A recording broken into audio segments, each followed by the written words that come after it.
نحمده ونصلي على رسوله الكريم اما بعد فاعوذ بالله من الشيطان الرجيم بسم الله الرحمن الرحيم رب اشرح لي صدري ويسر لي امري واحلل عقدة من لساني يفقهوا قولي ربنا لا تؤاخذنا ان نسينا واخطانا۔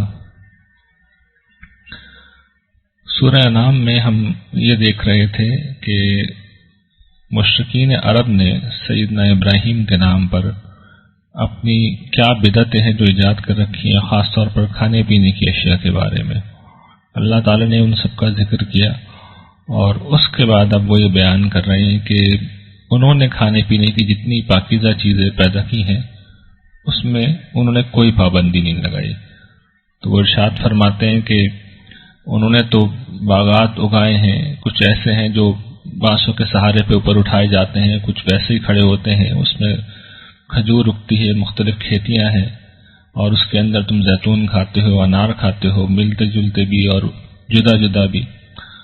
تو وہ اب اپنا ضابطہ بتا رہے ہیں کہ میں نے جو کچھ پیدا کیا ہے اس میں کھاؤ جو تمہیں کھانا ہے، لیکن شرط یہ ہے کہ تم اس کا حق دو حقدار کو جب اسے کاٹو، یعنی جو اس پہ ذمہ داری ہے عشر کی وہ ادا کرو، 10واں حصہ جو ہوتا ہے۔ اور دوسرا یہ کہ اسراف مت کرو، اللہ تعالیٰ اسراف کرنے والوں کو پسند نہیں کرتا۔ انہوں نے اپنا ضابطہ اس طرح بیان کیا ہے۔ یہی معاملہ وہ کہتے ہیں مویشیوں میں بھی ہے، کھاؤ اور اس میں کوئی کسی قسم کی پابندی ہے، بس شیطان کی پیروی کرتے ہوئے اپنے لیے خود ساختہ شریعت مت ایجاد کرو۔ اور پھر اب یہ وضاحت کی ہے کہ انہوں نے یہ چیز پہلے بھی آ چکی ہے، پھر وہ دہرا رہے ہیں کہ جو اے نبی ان سے کہو کہ جو مجھ پہ وحی کیا گیا ہے اس میں کوئی چیز حرام نہیں ہے کسی کھانے والے کے لیے۔ حرام کیا ہے؟ اب اس کی لسٹ بیان کی ہے کہ وہ مردار ہو، خون ہو بہتا ہوا، خنزیر سور کا گوشت ہے کیونکہ یہ چیزیں ناپاک ہے، یا نافرمانی کی ایک چیز ہے جس کو یہاں بیان کیا گیا ہے کہ غیر اللہ کے نام پہ کسی جانور کو ذبح کیا جائے۔ تو یہ سب چیزیں جو حرام ہیں، کوئی مجبور ہو جائے تو اس میں اللہ تعالیٰ نے بات بیان کر دی ہے کہ اگر وہ خواہش مند نہیں ہے اور وہ شخص زیادتی کرنے والا بھی نہیں ہے تو ایسے شخص کے لیے اللہ تعالیٰ بہت غفور الرحیم ہے۔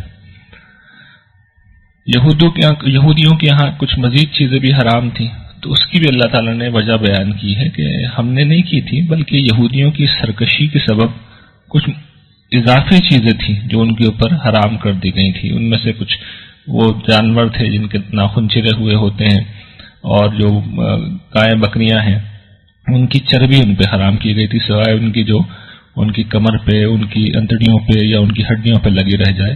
یہ چیزیں تھیں جو ان کے لیے ہم نے اضافی طور پہ حرام کر دی تھی۔ اس کا سبب جیسا کہ میں نے بیان کی کہ ان کی سرکشی وَإِنَّا لَصَادِقُونَ، اور ہم سچ کہہ رہے ہیں، یہی اس معاملے میں حقیقت ہے۔ اور تمہیں اگر اصرار ہے تو تم لے آؤ اپنے سارے جو گواہ ہیں تمہارے پاس جو یہ گواہی دیں کہ ان کو اللہ نے حرام قرار دیا، اللہ نے تو حرام قرار نہیں دیا ہے۔ اس کے بعد اللہ تعالیٰ فرماتے ہیں کہ تمہیں حرام جاننے کا بہت شوق ہے، تو اب ہم تمہیں بتاتے ہیں کہ کیا چیزیں ہیں جو ہم نے حرام کی ہیں۔ اور یہ میں سمجھتا ہوں کہ وہ چیز ہے جو ہم میں سے ہر شخص کو بھی اپنے دل و دماغ پہ نقش کر لینی چاہیے۔ یہ قرآن کریم کے ان مقامات میں سے ہیں جو ہر مسلمان کو ہمیشہ اپنے پیش نظر رکھنا چاہیے۔ ارشاد ہے کہ نبی ان سے کہہ دو آؤ میں تمہیں بتاتا ہوں تمہارے رب نے تم پہ کیا حرام کیا ہے۔ پہلی بات، اس کے ساتھ کسی کو شریک مت کرو، والدین کے ساتھ احسان کرو، اور اپنی اولاد کو مفلسی کے اندیشے سے مت قتل کرو۔ ہم تمہیں بھی رزق دیتے ہیں، انہیں بھی دیں گے، اور دیکھو فواحش چھپے ہوں یا ظاہر ہوں ان کے قریب مت جاؤ۔ کسی ایسی جان کو ہلاک مت کرو جسے اللہ نے حرام کیا ہو، مگر یہ کہ حق سے، جو ضابطہ ہے ہم پڑھ چکے ہیں پیچھے قصاص و دیت کے تحت۔ یہ وہ چیزیں ہیں جن کی اللہ تمہیں نصیحت کرتا ہے تاکہ تم غور و فکر سے کام لو۔ اور مال یتیم کے قریب مت جاؤ مگر ایسا طریقے سے جو اس کے حق میں بہتر ہو، یہاں تک کہ وہ پختگی کی عمر تک پہنچ جائے۔ اور دیکھو جب ناپ تول کا معاملہ ہو تو عدل کے ساتھ ناپ تول کرو۔ ہاں یہ ہے کہ اس معاملے میں ہم کسی شخص پہ اس کی استطاعت سے زیادہ بوجھ نہیں ڈالتے، یعنی آدمی اگر کوشش کے باوجود کچھ کم بڑھتی ہو جائے تو اس کی ذمہ داری نہیں ہے، ورنہ اس معاملے میں بہت احتیاط کرنی چاہیے۔ اور جب تم گفتگو کرو، بات کرو کسی معاملے میں، تو ہمیشہ عدل کی بات کرو، چاہے کسی قرابت دار کا معاملہ بھی کیوں نہ ہو، اور جب اللہ کے نام پہ عہد باندھو تو اسے پورا کرو۔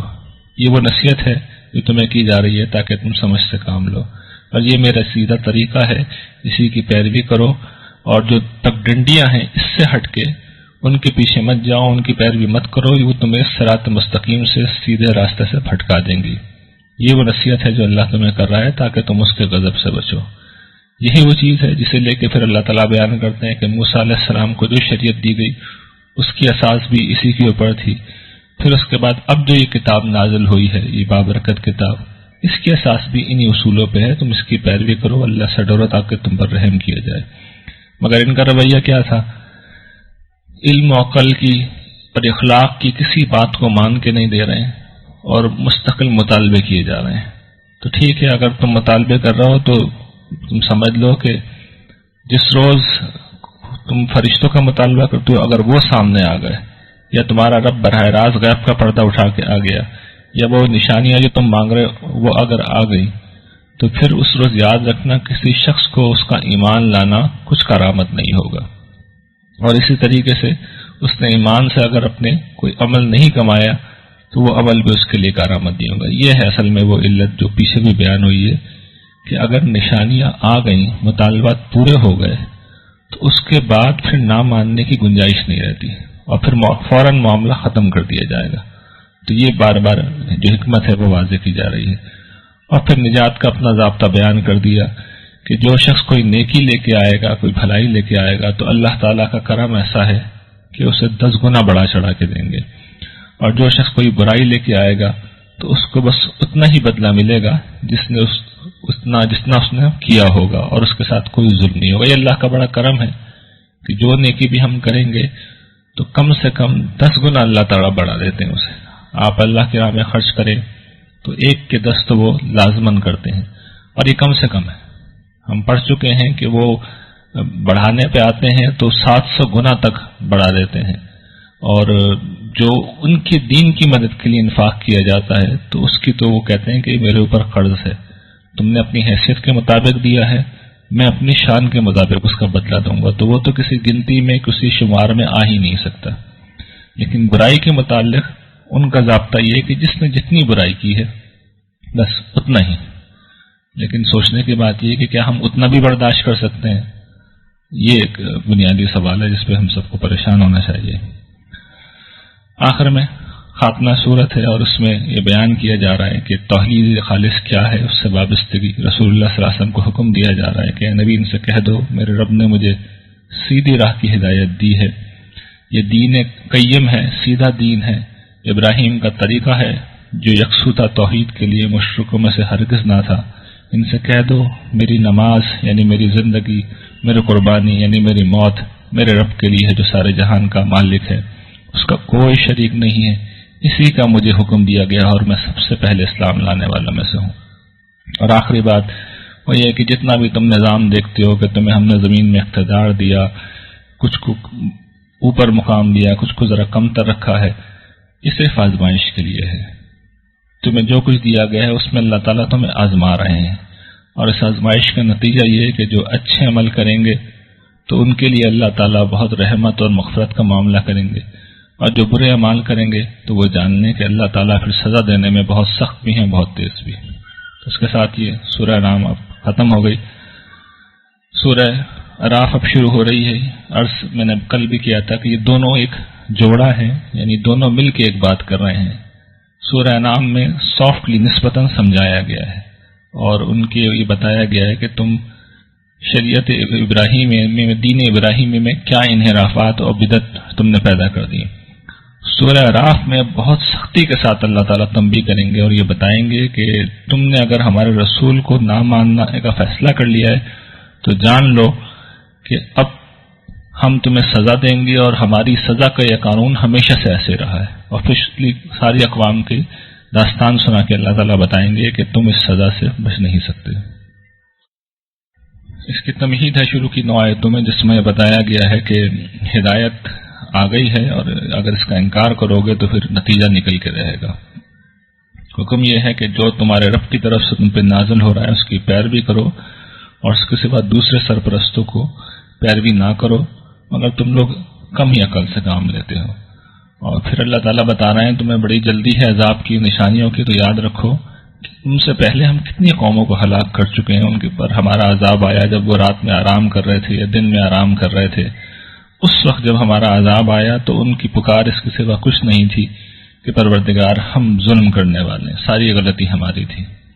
یہ دنیا میں ہو کے رہے گا، اور آخرت میں بھی اصول یہ ہے کہ جس کے اعمال بھاری ہوں گے وزن میں وہ فلاح پائے گا، جس کے ہلکے ہوں گے وہ نقصان میں رہے گا، اور سبب اس کا یہی تھا کہ وہ ہماری آیتوں کو پہ ظلم کرتا رہا، انہیں جھٹلاتا رہا۔ اس تمہید کے بعد اب پہلی فصل میں اللہ تعالیٰ یہ بتا رہے ہیں کہ زمین پہ، اس سرزمین عرب پہ ہم نے قریش کو اقتدار دیا اور ان پہ بڑی نعمتیں کی، لیکن یہ نعمتیں پا کے سرکش ہو گئے ہیں اور ابلیس کے راستے پہ چل نکلے ہیں جو جہنم کا راستہ ہے۔ تو اس متعلق اس حوالے سے انہیں کچھ متنبہ کیا گیا ہے، اور اس میں پہلے انہیں ابلیس آدم کا ایک قصہ سنا کے بتایا گیا ہے کہ کس طریقے سے آدم کو ابلیس نے پھسلایا اور اب یہی وہ تمہارے ساتھ کر رہا ہے۔ واقعہ کی تفصیل یہ ہے کہ اللہ تعالیٰ فرماتے ہیں کہ ہم نے تمہیں پیدا کیا، تمہاری صورت گری کی، پھر فرشتوں سے کہا کہ آدم کو سجدہ کرو، تو سب نے سجدہ کیا سوائے ابلیس کے، وہ سجدے کرنے والوں میں سے نہیں ہوا۔ اللہ تعالیٰ نے اس سے پوچھا کہ ابلیس یہ بتا کہ کس چیز نے تجھے سجدہ کرنے سے روکا؟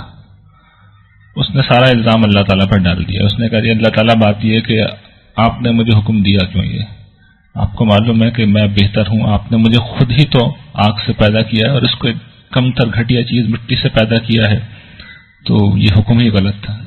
یہ اب آگے واضح ہو جائے گا، یہ جو میں اضافی جملے کہہ رہا ہوں یہ آگے اس کا واضح ہو جائے گا کہ اس نے اصل میں بلیم اللہ تعالیٰ پہ ڈالا ہے۔ یہ جملہ کہہ کے کہ تو نے مجھے بڑھتر چیز سے پیدا کیا ہے اور اس کو گھٹیا چیز سے پیدا کیا ہے، یہ اللہ تعالیٰ کی بارگاہ ہے۔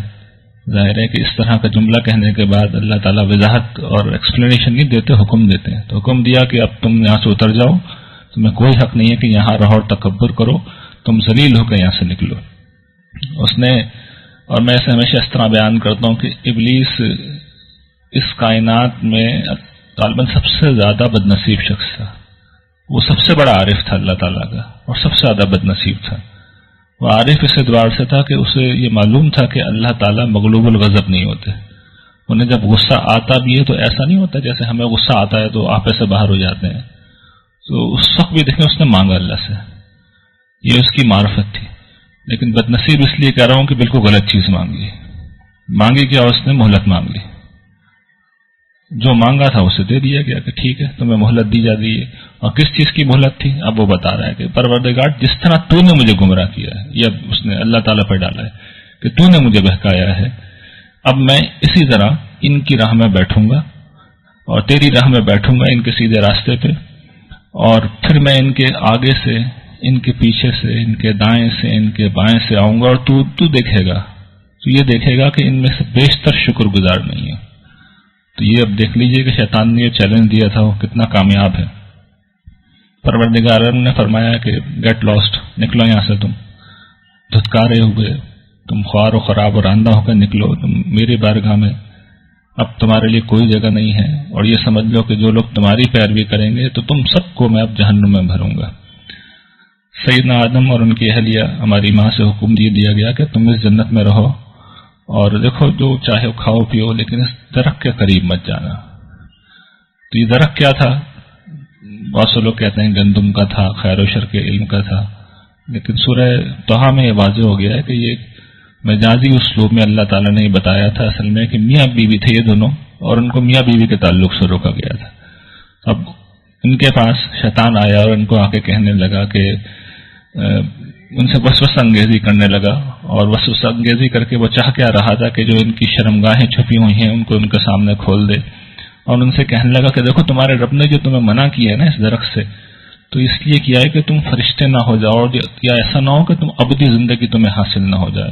اور اس نے قسم کھائی کہ میں تمہارا خیر خواہ ہوں، اور اسی طریقے سے انہوں نے دھوکے سے اس نے ان دونوں کو شیشے میں اتار لیا۔ انہوں نے اس درخت کا ذائقہ چکھا تو ان کی شرمگاہیں کھل گئی، اور پھر اس کے بعد وہ اپنے جسم کو پتوں سے ڈھانپنے لگے، اس وقت ان کے پروردگار نے کہا کہ میں نے تمہیں منع نہیں کیا تھا اس درخت سے؟ تو انہوں نے جواب میں اور یہ کہا کہ شیطان تمہارا سری دشمن ہے. تو انہوں نے وہ نہیں کیا جو شیطان نے کیا تھا. وہ تعویل کر سکتے تھے، جواب دے سکتے تھے کہ شیطان نے ہم سے جھوٹ کہا، بہکایا. یہ نہیں کیا. انہوں نے وہ کیا جو اللہ تعالیٰ کے حضور کرنا چاہیے، فوراً معافی مانگی. پروردگار ہم سے ظلم ہو گیا ہے اپنے اوپر، اور تو نے ہمیں اگر معاف نہیں کیا اور رحم نہیں کیا تو ہم نقصان پانے والوں میں سے ہو جائیں گے. پروردگار کی ہستی بڑی کریم ہے، معاف کر دیا. یعنی فرق دیکھ لیجئے، انسانوں کے لیے راستہ کیا ہے. یا تو وہ ابلیس بن سکتے ہیں یا وہ آدم بن سکتے ہیں. غلطی تو ہونی ہے انسان سے، انسان خطا کا پتلا ہے، لیکن تنبہ ہونے کے بعد جو شخص تکبر کرے، ضد میں آ جائے، اڑ جائے، وہ ابلیس کی اولاد ہے. اور جو لوگ مان لیں، رجوع کر لیں، وہ آدم کی اولاد ہے. تو اللہ تعالیٰ نے یہ کیا کہ پہلے تو انہیں خلافت دی تھی، اب اتنے خوش ہوئے کہ انہیں نبوت دی تھی اور نبی بنا کے بھیجا دنیا میں، اور یہ کہا کہ تم سب اپنے یہاں سے اترو، یہ آپس میں دشمن ہو، شیطان تمہارا دشمن، تم اس کا دشمن. ایک وقت تک تمہیں رہنا بسنا ہے وہاں، وہیں جیو گے، وہیں مرو گے، وہیں سے اٹھائے جاؤ گے. اور پھر یہ وہ شریعت ہے، وہ قانون ہے جو حضرت آدم کو دیا گیا تھا، ان کی اولاد کو، کہ ہم نے تم پہ لباس اتارا ہے جو تمہارے لیے ستر پوش بھی ہے، زینت کا باعث بھی ہے، لیکن یاد رکھو تقوی کا لباس سب سے بہتر ہے. اور ایک ایک جملہ حضرت آدم کی تعلیمات کا آئے گا، اور پھر قریش کو متنبع کیا جائے گا کہ وہ کیا کر رہے تھے. وہ یہ کر رہے تھے کہ بہت ہی بےہودہ انہوں نے قانون بنا رکھا تھا کہ قریش سے باہر کے لوگ جب آتے تو ان کے لیے قانون یہ تھا کہ وہاں حرم میں آنے کے بعد وہ کہتے یہ تھے کہ تمہارے کپڑے ناپاک ہیں، ان کپڑوں میں تم طواف نہیں کر سکتے. تو یا تو قریش میں کوئی جاننے والا ہے اس سے لے لو، اور نہ پھر برہنہ ہو کے طواف کرو. تو یہ وہاں پہ ایک بہت ہی مکروہ حرکت تھی جو جاری تھی، اور اللہ کے نام پہ جاری تھی. تو اللہ تعالیٰ نے کہا ہے کہ جب یہ کوئی فحش کام کرتے ہیں، فحش کام کرتے ہیں، تو کہتے ہیں کہ ہم نے اپنے آباء و اجداد کو اسی طریقے پر پایا اور اللہ نے حکم دیا ہے. اللہ تعالیٰ کہتے ہیں کہ ان سے کہو اللہ تعالیٰ کسی فحش کام کا حکم نہیں دیتے، تم اللہ کی طرف وہ بات کہہ رہو جس کا تمہیں کوئی علم نہیں ہے.